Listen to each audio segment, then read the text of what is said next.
اني سمنت على الشوفان. اوكي، تتذكرون قبل فترة نزلت فيديو العصير خليط الشوفان ويا الليمون وقعدت اشربه يوميا. ايش بي شعري؟ اني سمنت عليه.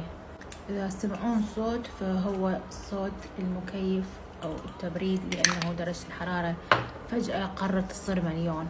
تتذكرون الفيديو اللي نزلته واني بديت اشرب الشوفان ويا الليمون؟ بديت اخذه تقريبا كل يوم مرتين قبل الوجبة. بالبداية فقدت الشهية، قمت ما اكل الوجبة كاملة، يعني حسيت اوكي انه هذا الخليط دا يفيدني، ما دا اشتهي. ما خليت فاونديشن، خليت شوية كونسيلر خفيف كونتور، نحبه كنتر فوق الشفايف حتى تبين الشفايف.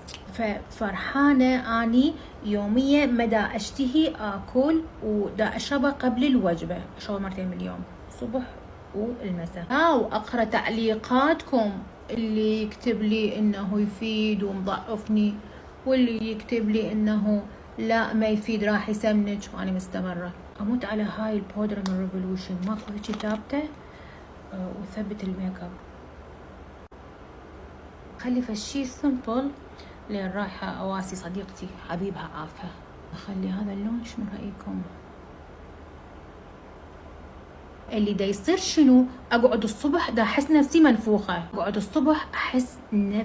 منفوخة، وجهي هيجي منفوخ وايديا منفوخة. اقول ايه هاي لانه شبعانة نوم، فالجسم دا يرتاح.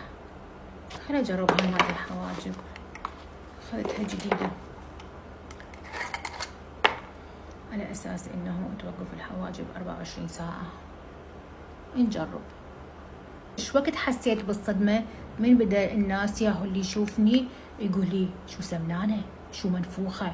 ما حد يقول لي سمنانة، يقولوا لي شو منفوخة. مليت افكر انا ليش منفوخة، وهاي الفترة اصلا انا مسوية دايت وما دا اكل شي، طلع كله من ورا الشوفان. هواية ناس كتبولي لا تشربين الشوفان راح يزيد وزنك.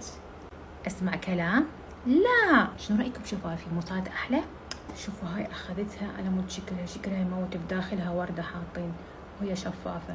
اني ندمانة استخدمت هذا العصير مالت الشوفان، ما سمعت كلامكم. هواية ناس كتبولي لا تستخدميه، بس اني ما سمعت كلامكم.